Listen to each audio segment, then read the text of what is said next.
You can listen to The Professional Left wherever you get your podcasts, on Netroots Radio, or at our website, proleftpod.com, where you can also contribute to this podcast. There is a PayPal button at our website, or you can mail us a letter and or contribution at P.O. Box 9133, Springfield, Illinois, 62791. This is the podcast for December 31st, 2024. It's not safe for work. Recorded live from the Cornfield Resistance, where we've peeked over the edge of the calendar at 2025, and nope, we're staying right here in good old 2024. It's The Professional Left with Driftglass and Blue Gal.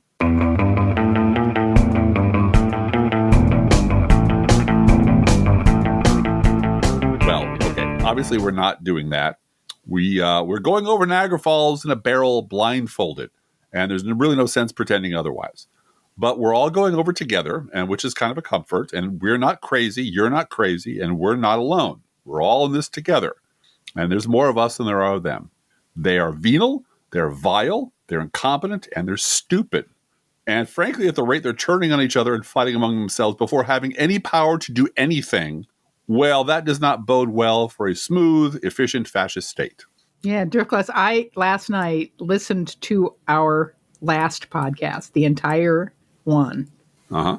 And the government was about to shut down because Elon Musk wanted it to. Because he farted. Because Elon Musk farted. Yeah. And now it's H-1B visas. Right. And there's going to be just these cliffs over and over again created by people that want attention and power and are incompetent and don't know how government works. Well, I wrote a whole thing this week. I wrote a lot this week, actually. But I wrote a whole thing about Elon Musk, going on and on about how we have to get rid of the racists in the Republican Party. how we must get rid of the racists, all the racists. And I'm like, dude, they are the party. Where have you been? And I think it was Kevin, our friend Kevin Holsinger, who said, it's the Andrew Sullivan school of a foreigner not understanding anything about the American government and having lots of opinions about it. Right. And Elon Musk has no fucking idea what the Republican Party is or how it's composed or how it got to be the way it is.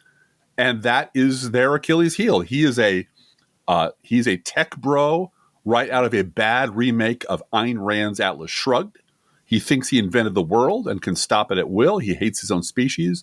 And he is running the party of a bunch of mouth-breathing, knuckle-dragging, reactionary rednecks who hate foreigners and hate women and hate everybody. And that is just a non-viable combination over the long term. They both hate the government and Democrats for entirely different reasons. Yeah. But once that is gone, once we sort of step out of the equation for a second, they really do hate each other. There's something to be said for Nixon's strategy of courting Russia and having Russia and China fight each other. Right. There's an awful lot to be said for just step out of the way and let Elmo run his fucking mouth all day long and let Laura Loomer go, what? Yeah. And rally the lunatics. Yeah. Because they're walking on thin ice right now. They have a 2-vote majority in the House. They can't afford to lose anything. And our party is united. Yes. In the House. Absolutely. Mm-hmm. Just, that's it.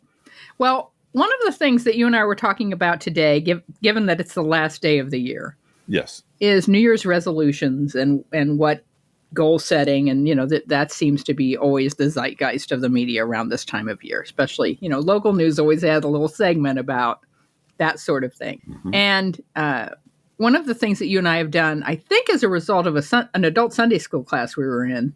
Yeah, we facilitated is there is this book called One Word, which is, it's Christianish, but it's also sports teams use it, and there's schools that use it. And the idea is, rather than setting a specific or lots of lists of resolutions, you come up with a word that's going to move you through the year. Right.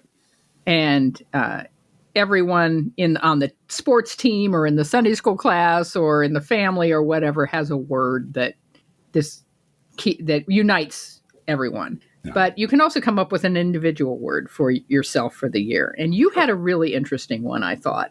Well, I think the Bears have all united around Ditka.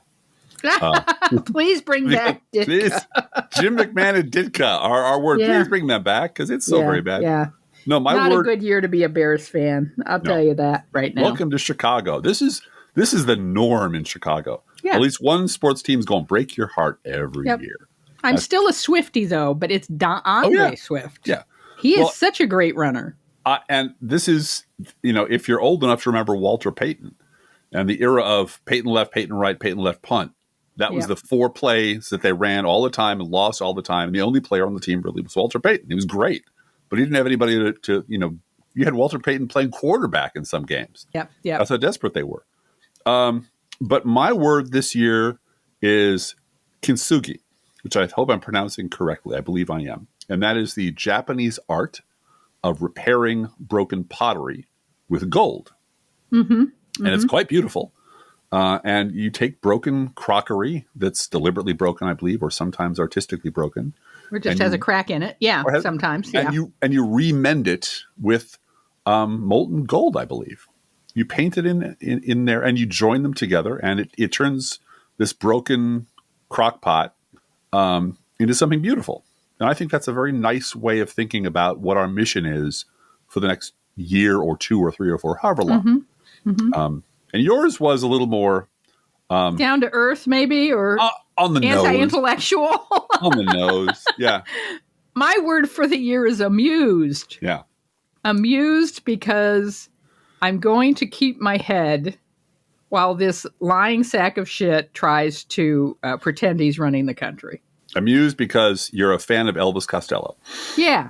I used to be disgusted. Now I try to be amused. Yeah.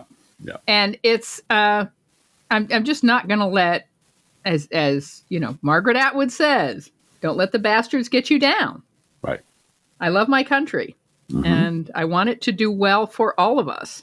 Mm-hmm. But it's going to be tough. Yeah. But our mission hasn't changed. Our mission, in the largest sense, hasn't changed at all. It's the same as it was, let's say, 15 years ago when we started doing this podcast. We also want to mention that, yes, believe it or not, we're not going to record another podcast after this one tonight. Drift Class suggested we drink an entire bottle of champagne and then go ahead and podcast again. But I don't think great idea, genius idea. But I was shot down. This will be our last podcast of 2024. According to our service provider, Buzzsprout, this is our 100th episode of the year. And that makes a certain amount of sense, given we do approximately 2 a week. Yeah. 52 weeks in a year. We for whatever purposes, sometimes we did 1 for holidays or whatever. We actually took 2 off last week. Mm-hmm. So this is our 100th episode of the year. Mm-hmm. And we want to thank the over 2,000 people who downloaded an episode while we were on vacation. Yes. Like everybody catching up a little bit, which is great. Mm-hmm. We're grateful for that. In January 10th, actually, is our 15th anniversary of this podcast. Yes. And so if you're looking for a New Year's resolution and have thought about supporting independent media, I realize it is so splintered that you have to $5 to this Substack and $5 to this Substack and so forth. But we're asking, this is our job, and we are asking you to support us on Patreon for $5 a month. It makes all the difference in the world to us. Patreon.com/ProLeftPod. It's a great community over there. Yep. And we love you guys and really appreciate the support. For 15 years we've been here. Yep. We're going to be here this year, and we need your help. Soon, keep on going. Soon this podcast will be, before you know it, it'll be of drinking age and voting age and driving all the age. Ages. Well, and come, in a couple of months, it'll be my 20th anniversary as a blogger. That's right, in March, right? Late March. We really are. I mean, I look around at the count the rings. Yeah. And some of the larger liberal podcasts out there, the gigantic ones that consume all space, time, and dimension and have bought houses for all of their people. Yeah. And they've been around for a minute compared to us, honestly. And that's just a fact. So we've been around a while. We're going to stay around a while. We know our Midwestern approach to politics and culture and chatting with each other. has appeal to some people who maybe share our kind of vocabulary and vibe, and isn't for everybody, and that's fine too. But we do want to thank you. And we do I guess the last piece of news we have is we are on schedule now to be on the Bob Cesca show once a month. Yeah. Yes, we are. We've made that commitment to Bob. Let me put it that way. Yeah. So currently we're scheduled to be on January 22nd. So if you want to mark your calendars for that, we're excited to be chatting with him. He's a great interviewer and personality, and also we love old talking school. to him. Also very old school. I mean, and Bob's he's been an OG. He's an OG blogger. Yeah. So that's a nice collab, I guess is how the kids put it. Yes. And so, and 15 years, Driftglad. And you and I have been married. This 2025, it'll be 12 years. I know. In all that time, here is one thing you have never, ever heard and will never hear on this particular podcast. Hey guys, if you listen to this podcast, you care about what's going on in the world. And, we're doing our best here at the Bulwark as we grow to expand out reporting, reported commentary, no bullshit insight. But all of this stuff is based on people doing shoe leather reporting. People going out there and gathering sources and going around the world and educating us about what's happening in the world. And one of the places that's out there still doing that is the Washington Post. And this podcast is sponsored by the Washington Post. When you go to WashingtonPost.com/thebulwark, our listeners can get an exclusive deal to subscribe for just 50 cents per week for your first year. Once again, that's WashingtonPost.com/thebulwark to subscribe for just 50 cents per week for your first year. Yeah, that was the biggest Never Trump media corporation on the block, being sponsored by this outfit. You might have heard of them. This is from NPR. The headline: over 200,000 subscribers flee Washington Post after Bezos blocks Harris endorsement. You all know this, but I'm going to read you a paragraph anyway. Quote, the Washington Post has been rocked by a tidal wave of cancellations from digital subscribers and a series of resignations from columnists as the paper grapples with the fallout of owner Jeff Bezos' decision to block an endorsement of Vice President Kamala Harris for president, unquote. So maybe you can understand why Bezos' legacy media corporation is paying the Bulwark to say nice things about the legacy media and hawk WAPO subscriptions at low, low prices. Rock bottom prices, people. You can get on there for pennies a day. Loss leader prices. He's losing money on those subscriptions. Well, and he has billions to throw around, so why not throw a big chunk of it at an Donald independent Trump's inauguration committee? Yes. Well, yeah. A chunk of it goes to the inauguration committee. Another chunk goes to the Bulwark to promote the paper and get people to please come back, please. And honestly, compared to us, well, other than one ad promoting another liberal podcast that has so far netted us about $63, we remain unbought and unbossed, and proudly so. 2 digits. Yep. 2 digits. 2 whole digits. Mm-hmm. We did, and we're done with that ad. Actually, that ad has run its course, so we're done with that. But yeah, that was a 2-digit ad buy. Yeah, but Blue Gal, what? Those 2 digits can buy us 3 years of Washington Post subscription. Free of charge.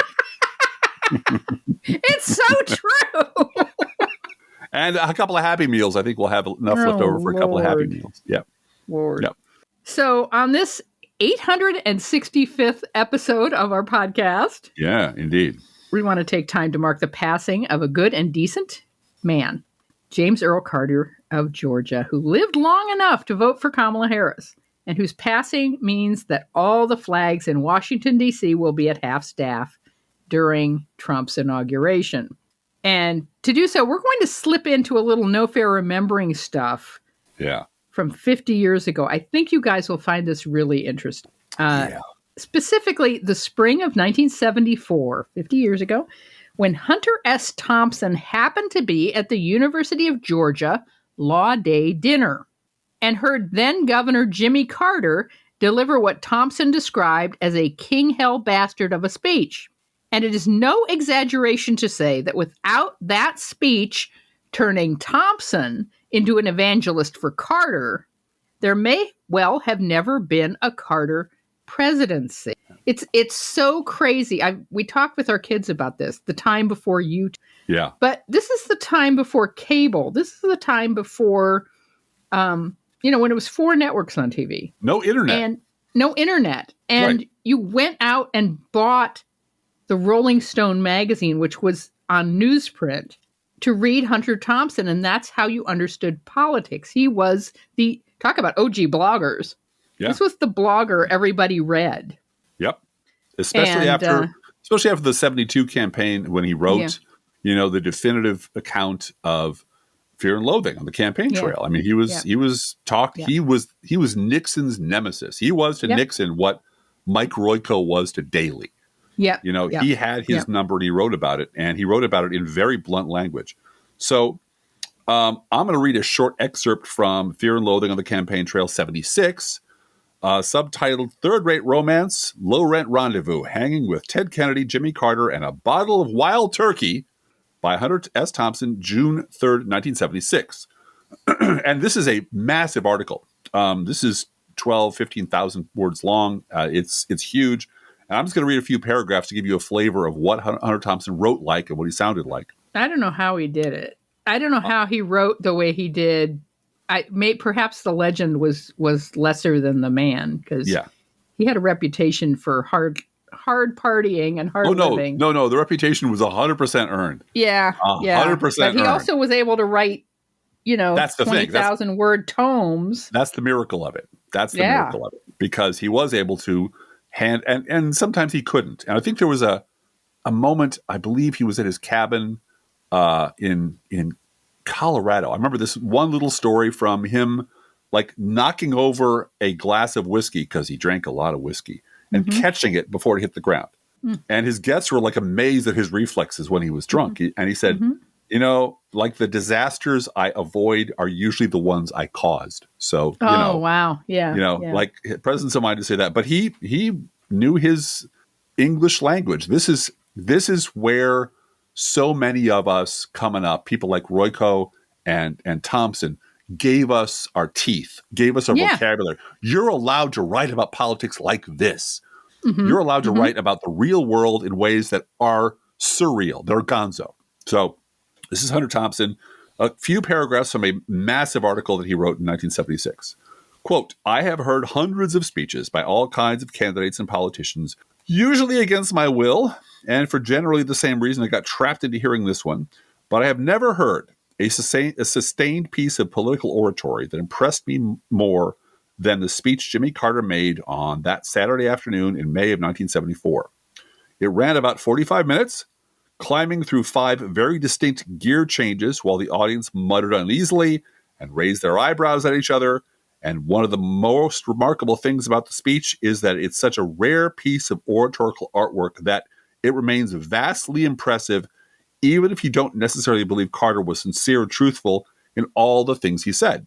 Viewed purely in the context of rhetorical drama and political theater, and this was Hunter Thompson's area of expertise, actual expertise. He knew this shit inside and out. It ranks with General Douglas MacArthur's Old Soldiers Never Die address to Congress in 1951, which still stands as a masterpiece of insane bullshit, if nothing else, which, man, makes me smile. I would need a lot more time and space than I have to properly describe either the reality or the reaction to Jimmy Carter's Law Day speech, which was and still is the heaviest and most eloquent thing I have ever heard from the mouth of a politician. It was the voice of an angry, agrarian populist, extremely precise in its judgments and laced with some of the most original, brilliant, and occasionally bizarre political metaphors anybody in that room will ever be likely to hear. The final turn of the screw was another ugly example of crime and degradation in the legal profession. And this time, Carter went right to the top. Nixon had just released his own self-serving version of the White House tapes, and Carter was shocked when he read the transcripts. Quote, the Constitution charges us with a direct responsibility for determining what our government is and ought to be, he said. And then, after a long pause, he went on. Well, I have read parts of the embarrassing transcripts, and I've seen the proud statement of a former attorney general who protected his boss and now brags of the fact that he tiptoed through a minefield and came out, quote, clean, unquote. Another pause. And then, I can't imagine someone like Thomas Jefferson tiptoeing through a minefield on the technicalities of the law and then bragging about being clean afterwards. Sweet summer child, Jimmy Carter. I know.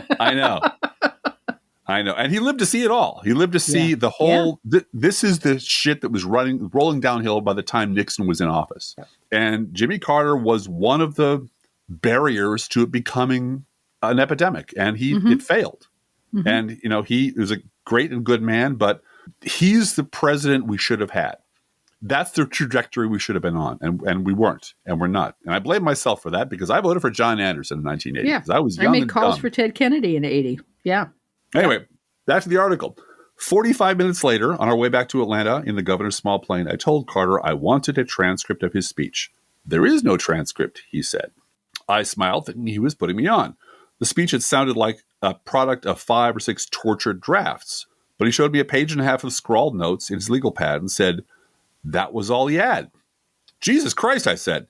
That was one of the damnedest things I've ever heard. You mean you just winged it all the way through? He shrugged and smiled faintly. Well, he said, I had a pretty good idea what I was going to say before I came up here, but I guess I was a little surprised at how it came out. I liked Jimmy Carter the first time I met him, and in the 2 years that have passed since that law day in Georgia, I've come to know him a hell of a lot better than I knew George McGovern at this point in the 72 campaign, and I still like Jimmy. He is one of the most intelligent politicians I've ever met, and also one of the strangest. I have never felt comfortable around people who talk about their feelings for Jesus, or any other deity for that matter, because they're usually none too bright. Or maybe stupid is a better way of saying it. But I've never seen much point in getting heavy with either stupid people or Jesus freaks, just as long as they don't bother me. In a world as weird and cruel as this one we have made for ourselves, I figure anyone who can find peace and personal happiness without ripping off somebody else deserves to be left alone. They will not inherit the earth, but then neither will I. And I have learned to live, as it were, with the idea that I will never find peace and happiness either. But as long as I know there's a pretty good chance I can get my hands on either one of them every once in a while, I do the best I can between the high spots. Unquote. And that can be the motto. Then that can be the motto for us for the next 4 years. We do the best we can between the high spots. And between the low spots. Yeah. Hell yeah. Yeah. But look, the point about Nixon, I think, is really important. No one had written more scathingly about Nixon than Hunter S. Thompson. And this was his opinion of Nixon while Nixon was alive. Mm-hmm. Quote, it is Nixon himself who represents that dark, venal, and incurably violent side of the American character that almost every country in the world has learned to fear and despise. Our Barbie doll president with his Barbie doll wife and his box full of Barbie doll children is also America's answer to the monstrous Mr. Hyde. He speaks for the werewolf in us, the bully, the predatory shyster who turns into something unspeakable, full of claws and bleeding string warts on nights when the moon comes too close. Unquote. If that sounds Driftglassian to you. I did try to, I picked up a few tricks along the way. You picked up a few tricks in the days, yes. Mm-hmm. And this is part of the Nixon obituary, if you can imagine. Thompson wrote for The Atlantic, quote, if the right people had been in charge of Nixon's funeral, his casket would have been launched into one of those open sewage canals that empty into the ocean just south of Los Angeles. He was a swine of a man and a jabbering dupe of a president. Nixon was so crooked that he needed servants to help him screw his pants on every morning. Even his funeral was illegal. He was queer in the deepest way. His body should have been burned in a trash bin. Unquote. Don't sugarcoat it. No. Hunter S. Thompson, tell us what you really think. And you're allowed to write about politics like this. Yeah. I mean, you know, Trump may want to sue you. I mean, that's the downside of having a fascist in the White House without any reservations about doing anything, because the mob behind him are now just reprogrammable meatbags. But you're allowed to use words like this to talk about the world around you, because that's what the world around you actually looks like. Mm-hmm. And don't be afraid of the soft, gutting, the soft amputating language, the soft blunting language that the legacy media wants you to use to talk about the world you see around you. It's controversial, Driftglass. Yeah. And once you hear it, once you hear someone talk about politics in this way, precise and accurate and raw and true, and it rings a bell, you can't listen to legacy media assholes the same way ever again, because you realize, oh shit, they know all this stuff. Right. And they're not going to say this because they're terrified of the consequences. And the consequences are losing money and losing markets, losing eyeballs. And that's just a shame. It's you, Charlie Pierce, Elie Mystal, and a few handful of others. Digby. Don't forget. Digby. Yeah. Digby. And Fran Bluegal, who writes like a demon. From time to time. I write from time to time. Yeah. And when Carter rose to give his Law Day speech on Saturday, May 4th, 1974, Nixon and Watergate were an important part of the context. Mm-hmm. If you weren't around for Watergate summer, and I was an 11-year-old, and you were 14. Yeah, 13. 13, 14. 13 to be turning 14, yep. Yeah. There are days when I just feel old and a little depressed about being 61, but I feel sorry for people that didn't live through Watergate summer. Yeah. I do, because history was happening right there on TV every day. On TV. Uh-huh. And if you weren't around for that, it's almost impossible to understand how fast events moved once things got rolling. Yeah, absolutely. Here's the timeline. Here's just a snapshot of a few of the events that happened in fast succession. On March 4th, 1974, the Watergate 7, that would be John Mitchell, H.R. Haldeman, John Ehrlichman, Chuck Colson, Gordon Strachan, Robert Mardian, and Kenneth Parkinson were formally indicted. On March 18th, 2 weeks later, Judge Sirica ordered the grand jury's sealed report to be sent to the House Committee on the Judiciary. Yeah, on April 5th, 1974, Dwight Chapin, who was the deputy assistant to the president of the United States, was convicted of lying to a grand jury. 2 days later, April 7th, 1974, Ed Reinecke, Republican lieutenant governor of California, was indicted on 3 charges of perjury before the Senate committee. And just a little over a week later, on April 16th, 1974, Special Prosecutor Ron Jaworski issued a subpoena, for those 64 White House tapes. Bad, so bad. 2 weeks later, April 30th, 1974, the White House releases edited transcripts of the Nixon tapes. And everybody knew that was bullshit. Yeah. Oh, yeah. But the House Judiciary Committee insists that the actual tapes must be turned over. Yeah. This is when many Republicans say Nixon should have burned the tapes. Yeah. And that's when it was a war of the courts. What are the Supreme Court going to do? Because it's going to land in the Supreme Court. This is May 9th, 1974. This is just 5 days after Jimmy Carter's speech. Impeachment hearings began before the House Judiciary Committee. On June 15th, 1974, Woodward and Bernstein's book, not the movie, but the book, All the President's Men, is published by Simon & Schuster. That's wild. And I always remember that happening much, much later, because all I remember is the movie. But they dropped that book right in the middle of all this. I mean, and it went off like a bomb. On July 8th, 1974, the United States Supreme Court hears oral arguments in the greatest, best named court case in the last 50 years, the United States versus Richard Nixon. On July 24th, 1974, U.S. versus Nixon was decided. The Supreme Court had a fire set under them and decided this unanimously in 2 weeks. I can't imagine today's Supreme Court rushing to defend the Constitution. No, they rushed to defend Donald Trump. They rushed to say that the president has absolute immunity to whatever he wants, and it doesn't matter, and just shut up. And by the way, you don't official duties. It's all official duties. And yes, unanimous decision. The Supreme Court ordered Nixon to release his Oval Office tapes to investigators. And that is the thing. Richard Nixon had enough respect for the Supreme Court of the United States to do it. Now, we're going to play now a couple of minutes from the 2008 documentary Gonzo, The Life and Work of Dr. Hunter S. Thompson, which was made by Magnolia Pictures. The audio is a little rough, but you'll get the gist, and we will put the link to the YouTube video in our show notes.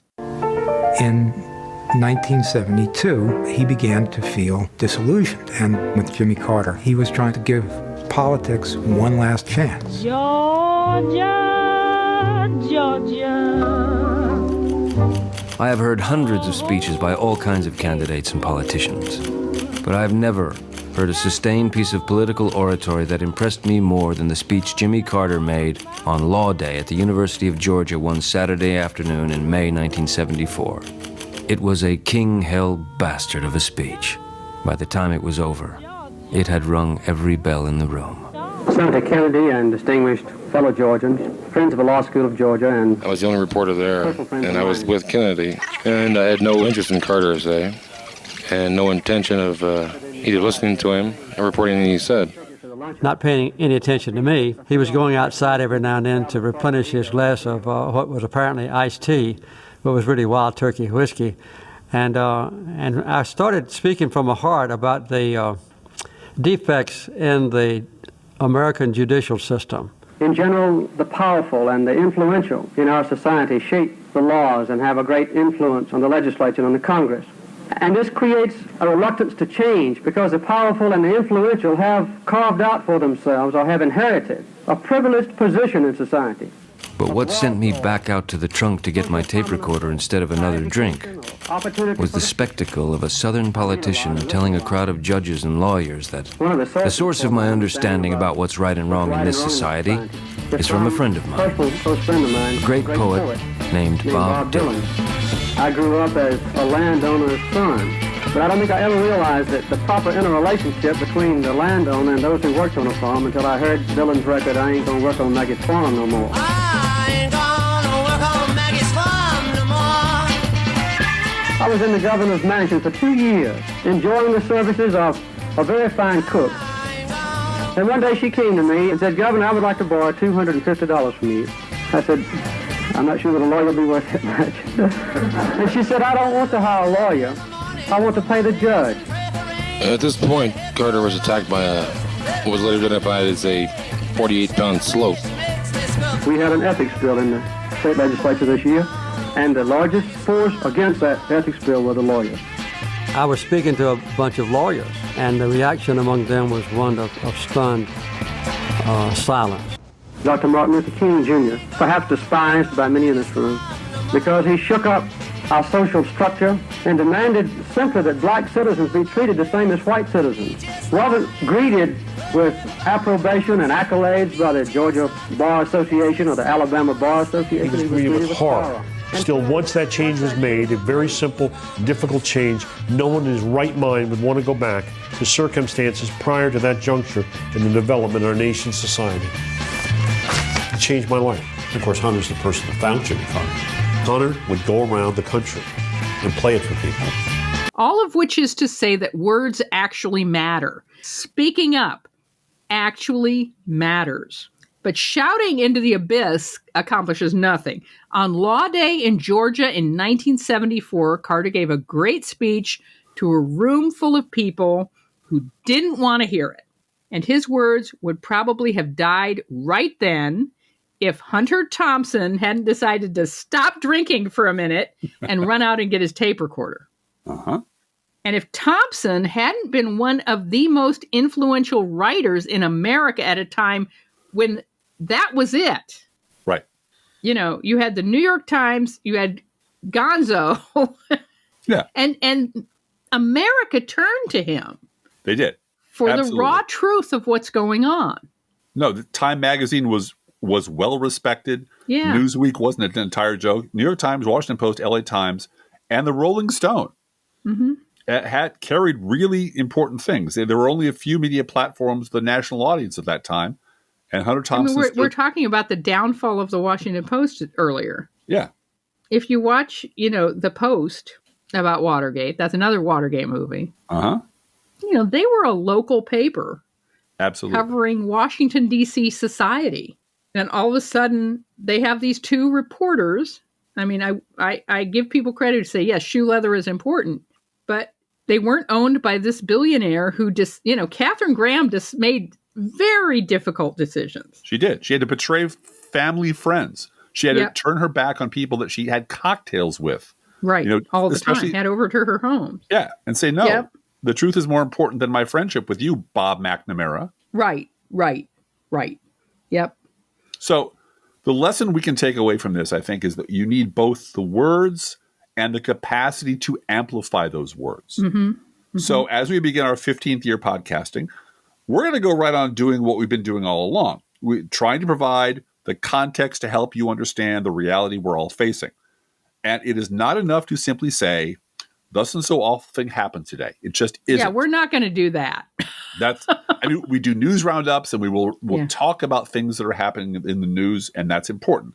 But it's equally important, it's even more important to understand why that awful thing happened and how we got to a place where such an awful thing was possible. And that's the problem. Those terribly important things, the how and the why of things, are the very things our legacy media is desperate to avoid talking about. And that's why they have failed so catastrophically. They won't stand up and speak the blunt truth because it'll cost them too much for their corporate owners to bear. You were talking the other day about widgets. Yeah. And how, a company that makes widgets might be able to care about shareholder price. Sure. But the fact is, a maker of widgets also has to care about widgets. Right. And if they just let their widgets go to shit because all they care about is stock buybacks, they're not going to have a widget company anymore because no one will buy their widgets. And here is several companies, but the Fifth Estate, our mainstream media has a job. The job purportedly has been to look for the truth. I believe it's the Fourth Estate. So I'm sorry, the Fourth Estate. Yeah. The Fourth Estate is to find the truth and report it. Keep an informed public knowing the truth from you and having your integrity be part of the sale. That's why people trust you, because you're going to tell them what you really think is going on, really true things. Your job is to act on behalf of the public. Your job is to go behind the doors and down the corridors where we're not allowed to go and find out what the fuck is going on. And that is how, frankly, the legacy media, especially the conservatives in the legacy media, sold their souls, not in 2016, but for the last 30 years. They have been lying about what's been going on in the Republican Party for 30 years. Maybe Roger Ailes and Rupert Murdoch didn't care about that. They used the veneer of all of that to put on a product called news that was poison. I'm not even thinking of Fox News. I'm thinking of the New York Times. I'm thinking of people who at the New York Times, the Washington Post, who were the guests on Meet the Press every other Sunday. Who were David Brooks had a job at NPR, PBS, spoke at Harvard, taught a class at Yale, was the most ubiquitous and respected conservative, big thinker, public philosopher in America. Because he worked for the New York fucking Times and they gave him credibility. And his job was supposed to be, what he touted himself as, what they sold him as, is this is the guy who's going to tell you what's really going on. He's got the connections. He's got the skinny. He talks to senators all the time. He knows what's really going on. And David Brooks spent his entire career lying about the Republican Party because he either didn't know that the base was actually Rush Limbaugh and his people and the xenophobes and the homophobes. He and the willfully closed his eyes to that. Or he willfully closed his eyes to it. Either he's completely incompetent at the one job they pay him to do, or he's a willfully ignorant liar. Either way, the legacy media has shown that it will not tell you what's really going on in politics if it hurts them. And tell the truth in this day and time means you have to talk about the Republican voters, the Republican Party, the Republican base, and they desperately want to avoid doing that. They would rather lose an arm than talk about the fact that the Republican base is not just awful. They've been awful for a really long time. So our plans for 2025 are very much like Margaret Sullivan in her Substack. So I'm going to read a little bit from her, who I believe was the public editor. Is that right? For the New York Times? I think so. I think that's right. And then she quit, and now she speaks a little more freely, like a lot of people do when they quit the New York Times. Like a lot of people, yes. Yeah. Quote, but with Trump, infamous for his dishonesty and lack of integrity, coming into office, Americans who care about preserving democracy are going to need more than fond memories or a half-staff flag. Amen. Recently, I asked you to join me in suggesting action steps for this new era. You came through with many ideas expressed in the comments to that last post. Civic involvement and support for local news were key, with a lot of praise for newer local news organizations in your communities. And frankly, Blue Gal, that's what we are. Yeah. I tag a lot of my posts, I am the liberal media, because I hate to break it to you kids, but I am the liberal media. And as is Brad Friedman and Desi Doyen and Bob Seska and Digby, but we're it. I mean, there is no other institution higher or more powerful or more. Crooks and Liars and Daily Kos and a lot of other blogs too. Yeah. But there is no New York Times of the liberal.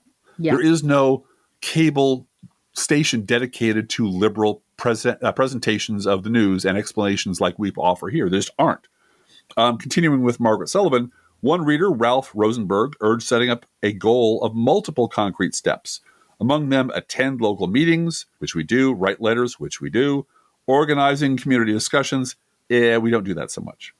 But I do attend them, I will say that. Support independent journalism. Hell yeah. Document local impacts of state policies and build networks of informed citizens. He added, each story shared, each voice raised, and each connection made becomes part of resistance and renewal. If necessary, read about our civil rights movement with its long-term commitment to action in the face of ongoing historic, social, and legal barriers. Unquote. There's a lot to be learned, and we have tried to mention it here less often than I think we should have.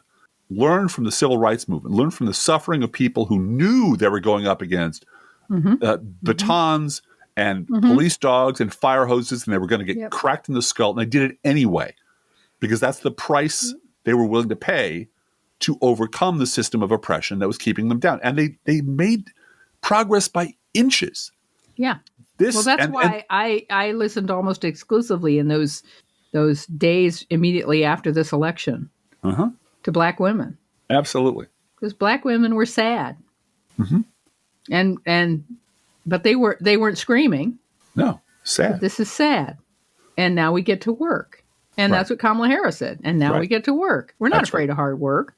We know this is a game of centimeters. Yes, it is. Yes, it is. And every time we make a little progress, a little bit later we lose a little bit of progress. Yeah, yeah. Because there's just a thing in this country. There's a force in this country that has been around for centuries that does not want things to change, does not want equality, does not want democracy.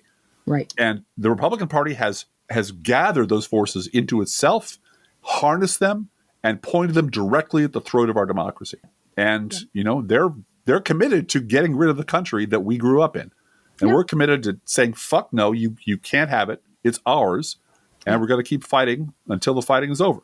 So our plan is the same as it's always been. Do all the good you can, by all the means you can, in all the ways you can, in all the places you can, at all times you can, to all the people you can, as long as ever you can.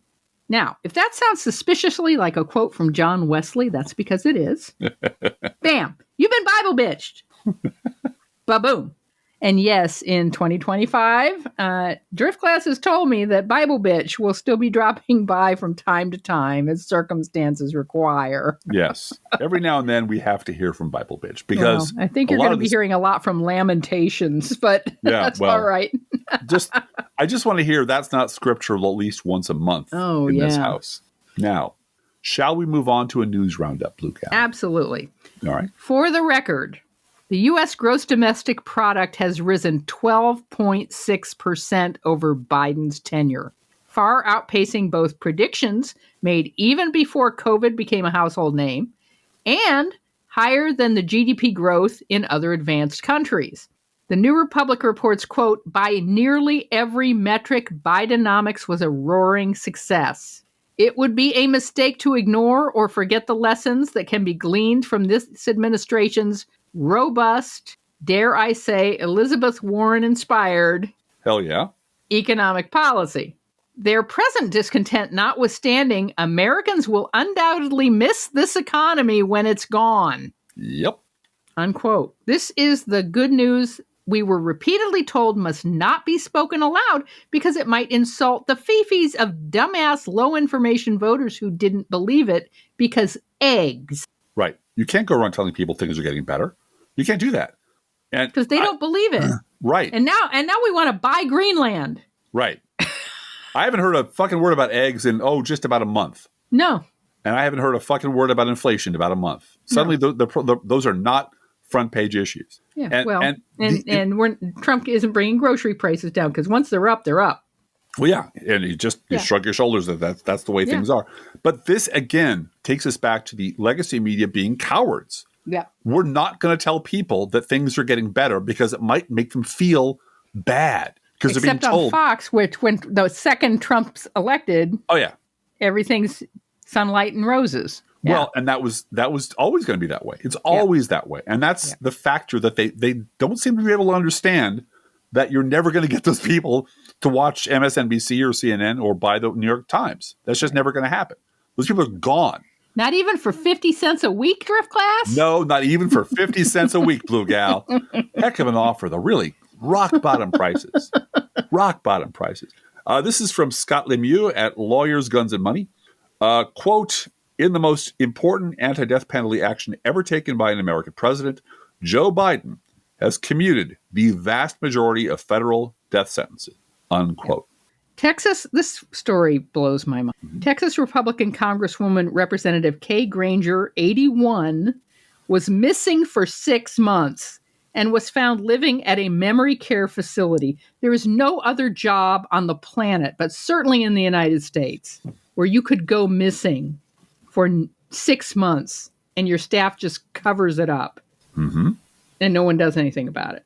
This was a sitting GOP lawmaker secretly living in a memory care home after she just stopped showing up to work for 6 months, all of which has been covered up by her staff and her Republican colleagues. And this is a both sides situation. It is. There are a very large number of House members and particularly senators who do not function without staff running everything. No. And it's a gerontocracy. Time for them to and retire. It's hurting this country. Step aside. And all I can say is this. This woman didn't show up at her office for 6 months and nobody noticed. You and I took off 1 day from this podcast last week. We took last week off. Oh, we had one. We had one last week. No, we didn't. We had one podcast. I'm sorry. We had one podcast the week before. The week before, we had one podcast, and then we took two podcast days off for Christmas because our children were home. And we heard. Where are you? Where are you? Well, we told you at the tag end of the last one that we were going to take a little time. And a lot of people caught up with old shows last week. But we weren't. So that's good. We didn't hide out in a memory care facility for 6 months while our staff lied to you and said, oh, yeah, they're fine. They're doing fine. They're out walking the dog right now. They're nowhere to be found. More good news for if you're rich and you want to cheat on your taxes.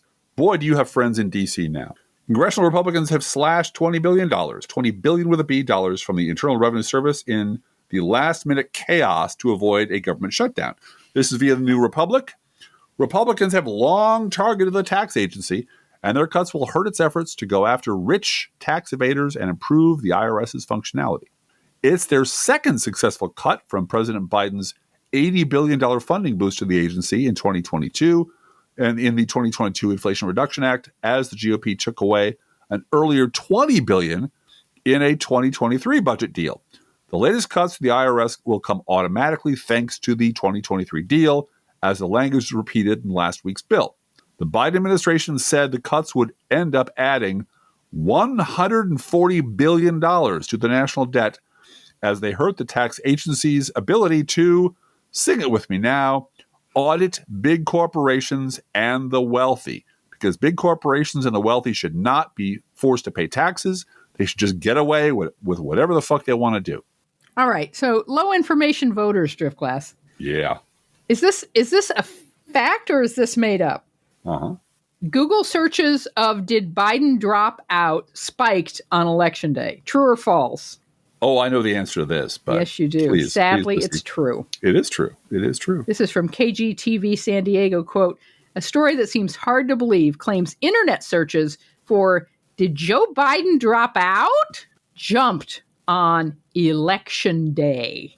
Yeah. Indicating a number of people were just discovering Joe Biden wasn't running for president on election day. You know, Democrats, if they could just message better, Blue Gal, if we could just message better.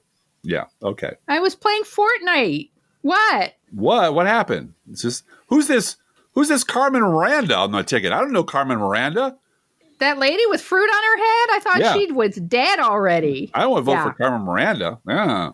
According to Google Trends, searches for did Joe Biden drop out started spiking around 6 a.m. on election day and continued to rise over the course of the day until reaching its peak at midnight.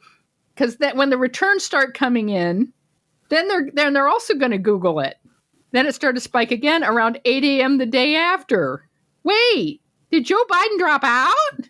Prior to election day, there were virtually no such searches. It was on election day. Uh-huh. Let's ask Siri. Hey, Siri, did Joe Biden drop out? Okay, I found this on the web for Did Joe Biden Drop Out? Check it out. Withdrawal of Joe Biden from the 2024 United States presidential race, Wikipedia. And then a link to this story. Right. Did Joe Biden drop out? Google searches peaked on election day. President Biden, of course, dropped his re-election bid in July of 2024.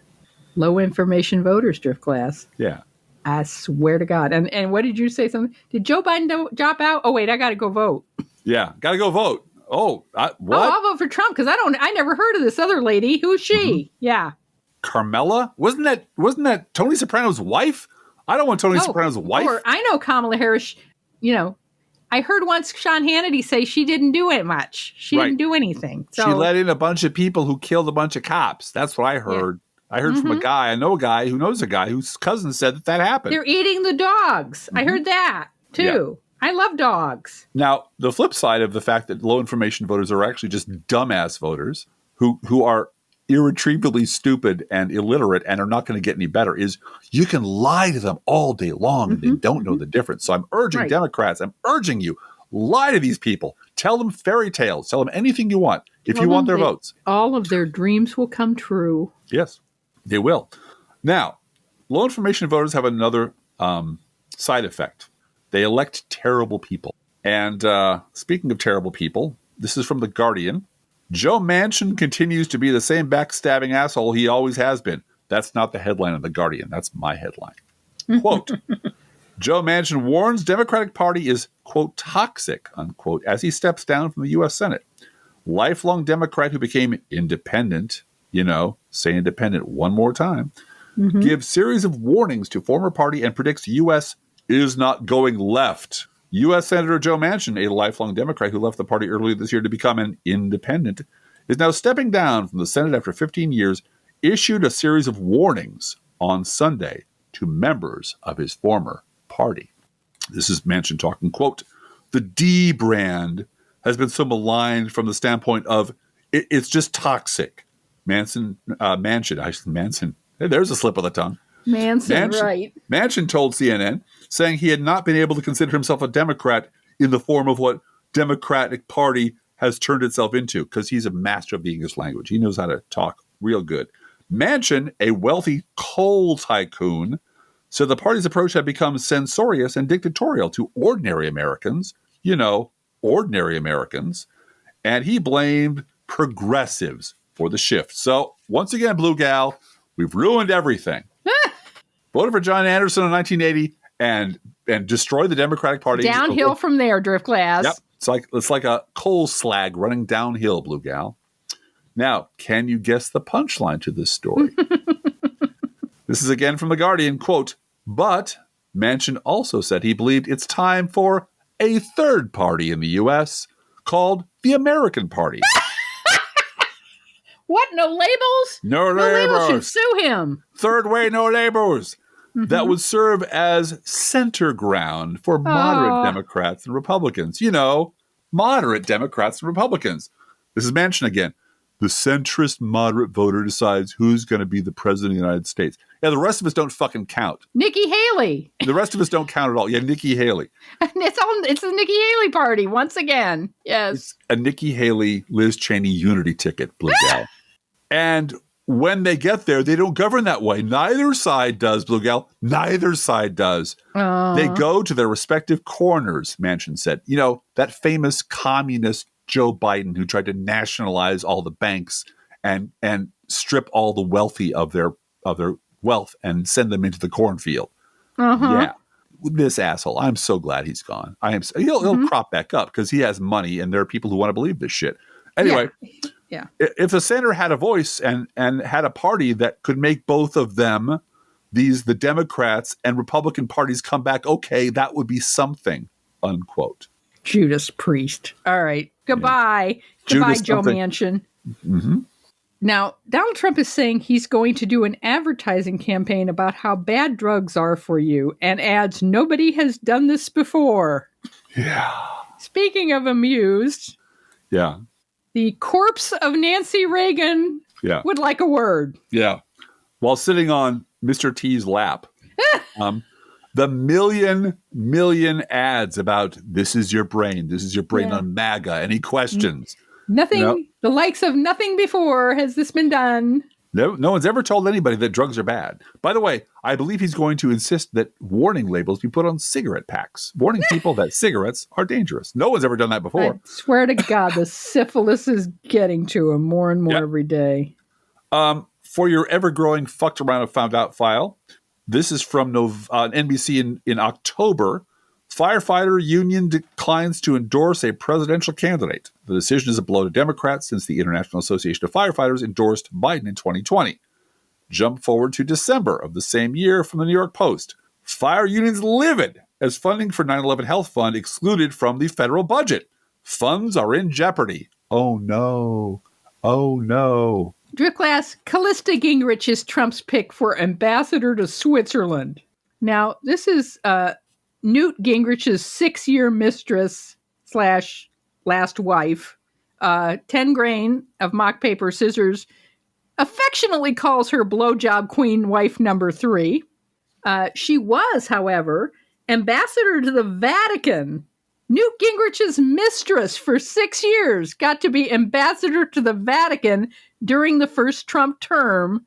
So at least she has some experience. Oh, please. What experience does she lack? I sense a sequel to Conclave in there somewhere. Which, by the way, is a hell of a great movie. If you haven't seen it. We've watched it twice. Once in the theater and once with middle child. It's really good. And we can also recommend Thelma. Thelma was amazing. If you liked A Man on the Inside with Ted Danson, this one Thelma is funnier. Yep. Much more comedic. I kept thinking Harold Lloyd. Yeah, absolutely. Would look at this movie and say, "You took all my best stuff." Uh-huh. It's that kind of classic comedy. But it follows the beats of a heist movie. It does. It does. And the characters and the acting and everything. It's all so good. It's so wonderful. Treat yourself to it. It is also Richard Roundtree's last movie. Yep. So he was Shaft. And no one understood him but his woman. And I loved every minute of it. We say that a lot in this house. I'm telling you. And it's true. It's I know it's true of me. That's for sure. Uh-huh. But it was a surprise. Just like, hey, we heard of this movie. You haven't got a lot of press. Wonderful movie. Thelma on Hulu. Yep. On Hulu. There's probably other streaming services, but you're smart people. You can figure this out. This is even more for your fucked around and found out file.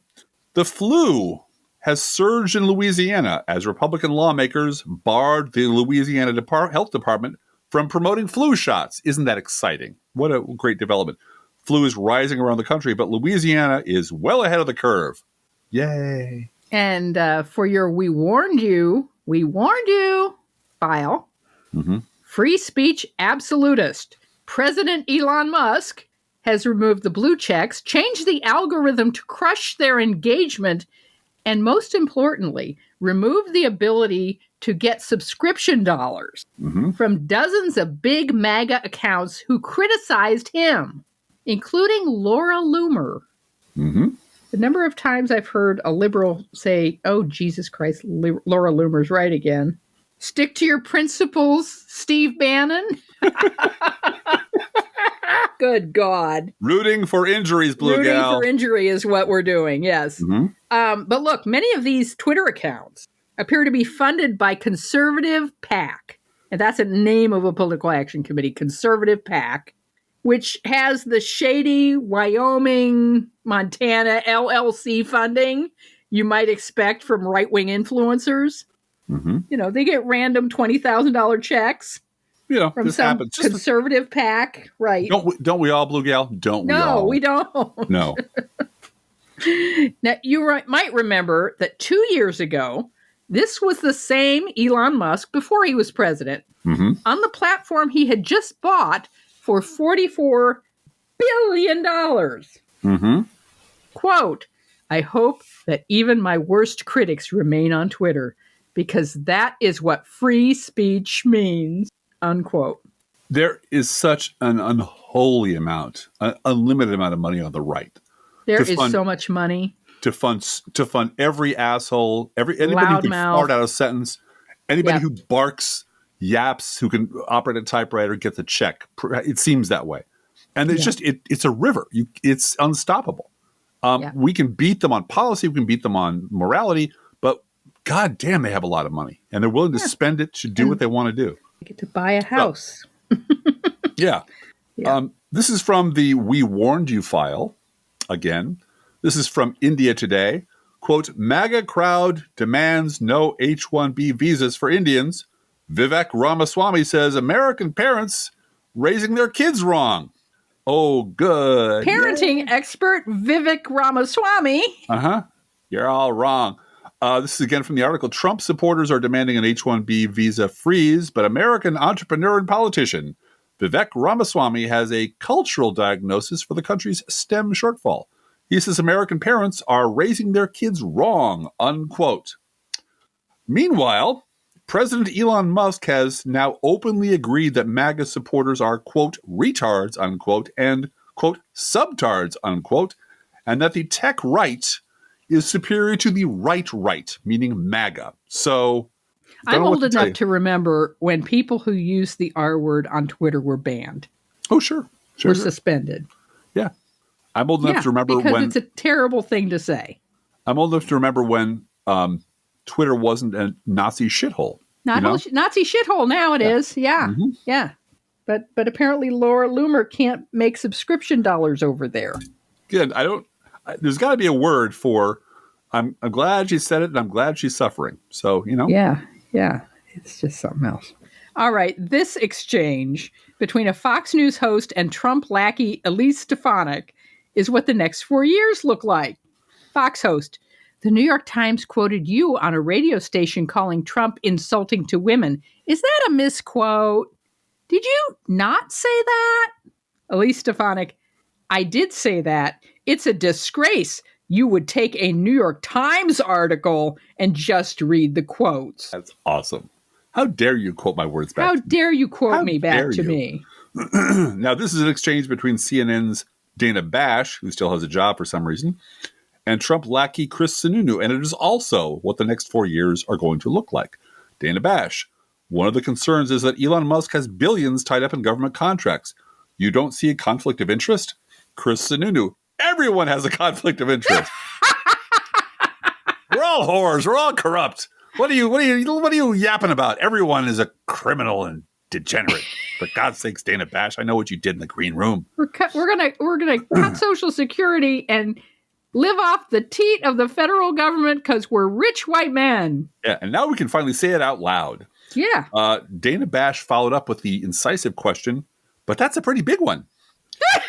And Chris Sununu followed up with, he's so rich he's removed from the potential financial influence. Because, rich people don't want more money because that's not what rich people are in it for. Yeah, he's got so much money. He won't care if his government contract with Tesla is canceled. No, or SpaceX. By the way, isn't that what Trump ran on in 2016? Oh, he's so rich. He can't be bought. He's so rich. And then the minute he got within range of sucking off the government teat, he looted the place. And they're going to do it again. He's going to do it again. It's important to note that Dana Bash did not toss him off the show for being a smarmy liar and insulting the intelligence of the 11 people who still watch CNN. No. See, Sununu is marketing himself as, the alternative to Trump in 2028. Mm-hmm. Well, the heir apparent. He's going to lose, but the heir apparent. Well, the heir apparent who's also friendly for Ford voters and Nikki Haley voters. He can smile and look puckish while he lies to your face. He looks like John Goodman as Fred Flintstone. That's what he looks like. Yeah. All right. This is going to make you mad, but try to not be disgusted. Just be amused, and we'll move on. Republicans have quietly killed the office in charge of combating foreign propaganda. Right.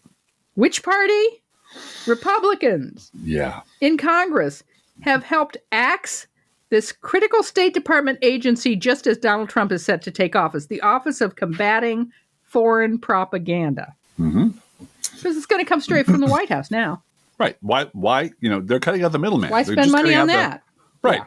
Yeah. And this week, in good news, a federal appeals court panel upheld the jury's verdict, finding Trump liable for sexually abusing E. Jean Carroll and ordering him to pay her $5 million. Trump's request for a new trial was rejected. And the judge went through his pattern of behavior. That's right. And none of this was a secret. Nope. If you wanted to learn about it, if you're vaguely interested in what Donald Trump was really like, the internet and keyboard and a mouse, that's all you needed.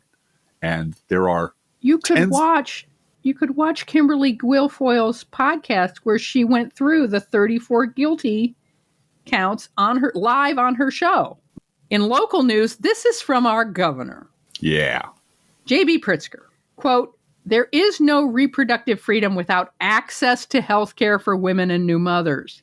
The Birth Equity Initiative helps ensure that every woman, no matter her circumstances, has the right to a healthy and safe pregnancy," unquote. And that's just from this week. Yep. This is also from our governor, JB Pritzker, quote, "We're ensuring every mother, regardless of race, income, or zip code, has access to the care they deserve in Illinois. I'm proud to announce an expansion in Medicaid coverage to include doula and lactation consultant services and closing another gap in maternal health care," unquote. Again, that's just from this week. Signed into law this week. So important. You don't realize what a learning curve breastfeeding is. Men, I got news for you. Yeah. It's not natural. It doesn't come naturally. It's not easy. And you got to learn it. Mm-hmm. You got to learn how to do it. Having those lactation consultants and being able to know that they're covered by your insurance, which is what this is, very, very important. All right. And finally, this is also our governor, JB Pritzker, immediately following this year's election. To anyone who intends to come take away the freedom and opportunity and dignity of Illinoisans, I would remind you that a happy warrior is still a warrior. You come for my people, you come through me. Needless to say, we stand with and support the chief executive of the state of Illinois. Yes, we do. Mm-hmm. Each week we post to our Facebook page and website an internet kitty sent in by you, the listeners, and we usually do this on Thursday, but we're taking Thursday off. We will be back for 2 episodes next week and back to our regular scheduled programming for 2020. Mm-hmm. This week's internet kitties, plural, are Biddy and Dash. Now, Biddy and Dash are sitting on a bed in this picture. They used to fight over the orthopedic pillow on their human's bed, and it got to be an item of contention. And of course, what did the human do? He went out and bought another pillow so they could each have one, not for the human's orthopedic needs, but so that the cats would stop fighting over the special pillow. That's the appropriate response. We understand. Believe me, we understand. We do. Everybody gets their own. And of course, Biddy and Dash eat freshly poured cat food, our fake sponsor. Whether you serve pet store perfection or dollar store dreck, your cat will sit on the kitchen floor and demand that the food they eat is only freshly poured. Freshly poured, freshly poured. Oh my Lord, it's freshly poured. And you can visit Biddy and Dash, such cute cats, at our Facebook page or website, proleftpod.com. And you can send your internet kitty, dog, or other pet to us at our email address, proleftpodcast@gmail.com, or you can also write to both of us. Feel free to write us. We love hearing from you. Thank you so much for all your Christmas cards. It is not too late to write us. You can write us a Happy New Year card. We have a few of our Christmas postcards left, and we'd be glad to send you one.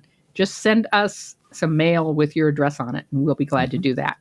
Be aware that if you write to us at any of our addresses, we reserve the right to read your email or U.S. Postal Service. Go, postal unions! Letter on the air, unless you say otherwise. Fire to joy. Fire to joy.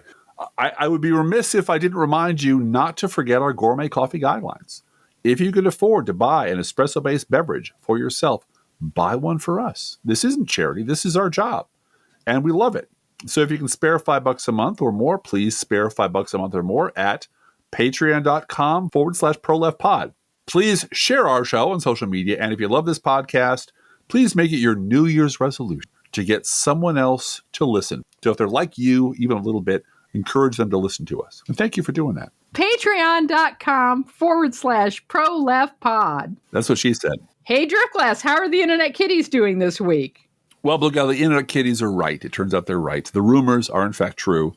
Sometime in the late 1970s, probably just a little after James Earl Carter gave his speech, I was, in fact, the official Santa Claus at the Sears department store in the Chicago suburb where I lived. There is, in fact, actual photographic proof of this, which my mom took because she got word of what I was doing and came down and took a picture with her Polaroid.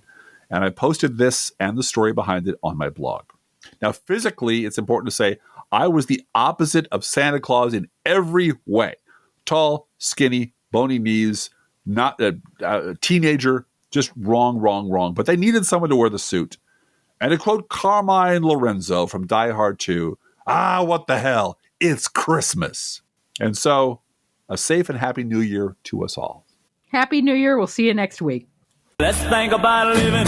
Think about living. Let's think about loving. Think about loving. Let's think about the hooping and the hopping and the popping and the lovey-dovey. Let's forget about the wine and the crying, the shooting and the dying, and the fellow with the switchblade knife. Let's think about living. Let's think about life. The Professional Left podcast is recorded under a Creative Commons license. Copyright 2024-25, GGBG Productions.